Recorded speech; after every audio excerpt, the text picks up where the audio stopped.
un peu ton engagement, quel est pour toi ce que signifie un peu le tourisme responsable? Alors, tourisme responsable, déjà il y a plusieurs choses, hein, dans le tourisme responsable. Je vais donc séparer en, on va dire, gestion quotidienne des circuits et du voyage, plus et après plus les actions.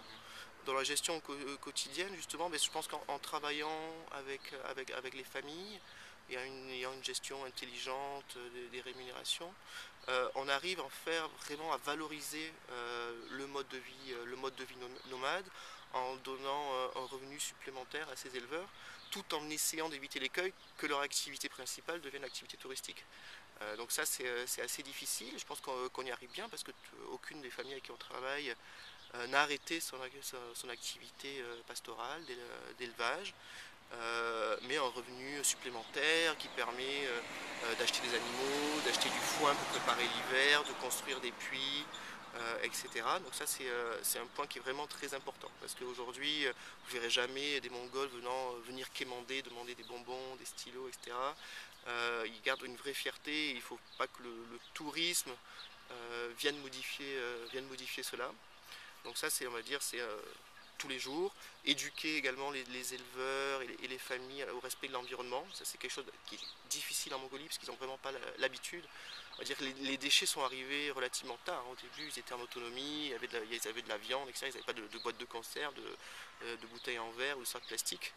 Et ça aussi, le tourisme a vraiment un effet bénéfique parce qu'on leur apprend à conserver les ordures, les conserver, les jeter aux endroits appropriés, etc.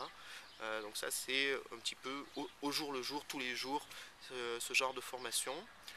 Après, au niveau des actions, alors on a plusieurs choses.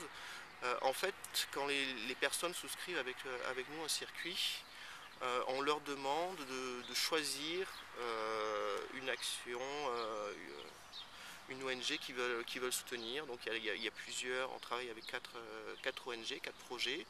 Un projet de soutien de la scolarité en milieu rural, un projet de conservation de l'âne sauvage en Mongolie.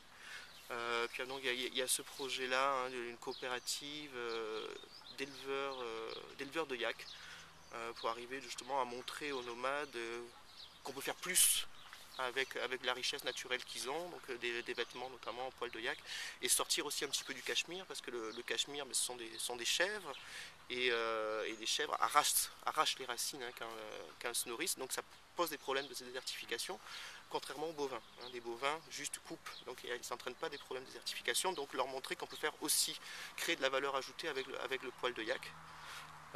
Et également une coopérative dans le même sens, mais qui va dans la transformation du fromage, du lait en fromage. Donc voilà, donc là les gens ont juste à choisir quel projet ils veulent soutenir. Et nous, on s'engage à reverser 1 $ par jour de voyage et par voyageur à la coopérative choisie par les voyageurs. Voilà, donc ça c'est les actions.